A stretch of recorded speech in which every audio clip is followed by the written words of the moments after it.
arrived in Sao Paulo a few weeks before. I can get you work, Max.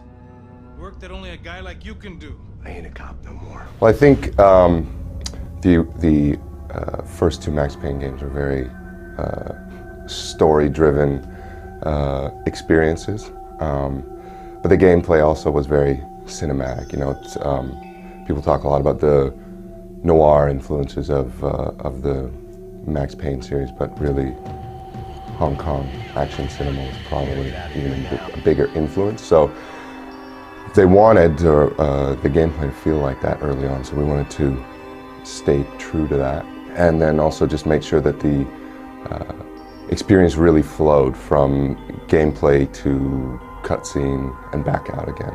So a lot of planning and figuring out ins and outs of scenes, and whether he's coming in at a run, whether he's under fire, whether he's not, whether he has somebody with him.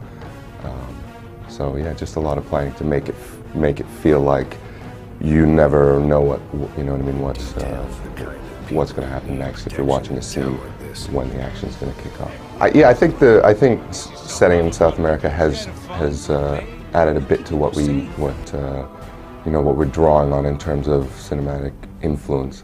Elite Squad was a movie that we really loved, and you know, just the setting itself is very different. You know, a lot of people are sort of noting that it's a different setting than the sort of bleak, rainy, snowy streets of New York. So that doesn't mean it can't be a noir story. It just means there's more variety, and we still have dark, rainy, dark, snowy nights in different environments, but we also have some of this action and the story play out in the sun. We've introduced, you know, a left trigger over-the-shoulder aiming feature that most games have, where you can sort of zoom in a bit closer and aim more precisely on your target at the expense of your ability to move around quickly. So we added that, and we've added a cover mechanic, but those are ancillary additions to the core of the game, which is still very much the run and gun. Well, as far as Euphoria, it's basically a set of behaviors that you can tune, and so it's really how much effort you put into that.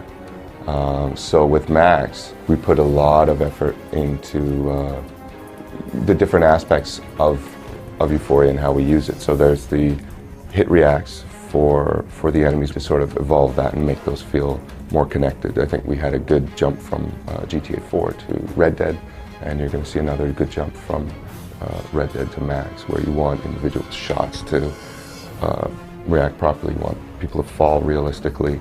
That's something that we're always pushing. Plus, we have, you know, bullet cams and things like that in Max, where you basically are seeing these things up close. You're seeing your bullets impact your opponents, and so you want that stuff to really show well. And then we're also doing something new with Max, where we're sort of doing physics and animation hybrids, like when he shoot dodges. That's physics and a pose library of an animation pose library running together. So you need to be able to control where he's pointing, but at the same time he needs to be able to behave realistically depending on his environment, whether he's sort of launching over you know, some kind of concrete divider or crashing into a wall or a bus or something like that. He has to feel aware of his surroundings, and so that was a big challenge, and something that we spent a lot of time tuning.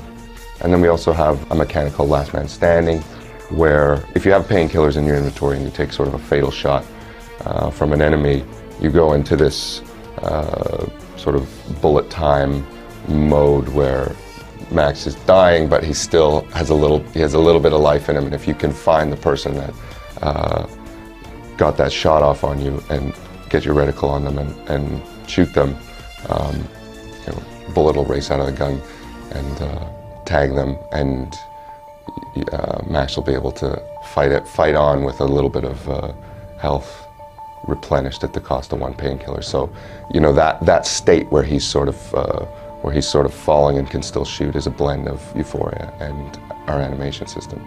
Another physics sort of Euphoria animation-based hybrid that we're doing is Max's prone state on the ground. So we've kept the shoot dodge from the original games. If you want to stay on the ground for whatever reason, you can stay there and keep moving your reticle around and shoot sort of 360 degrees around you. And that, again, as Max is sort of rolling around from pose to pose, that's another blend of physics and animation that we worked really hard to get feeling right and looking right, and it's very cool. As far as the way bullet time works now compared to the way it worked in the old games and what the greatest addition is or the greatest enhancement, it works pretty much the same. It's still there for players to use as a tool to slow down time, to give them an advantage over their enemies when things get hectic, which they do all the time. And that is something that we really needed to keep allowing players to have that control. It hasn't changed, but yet it looks and feels completely different because of the sort of the depth at which we've integrated it. Max Payne 3 is out March 2012, and it'll be on Xbox, PlayStation, and PC. It wasn't pretty, but I guess none of what was about to happen was gonna be.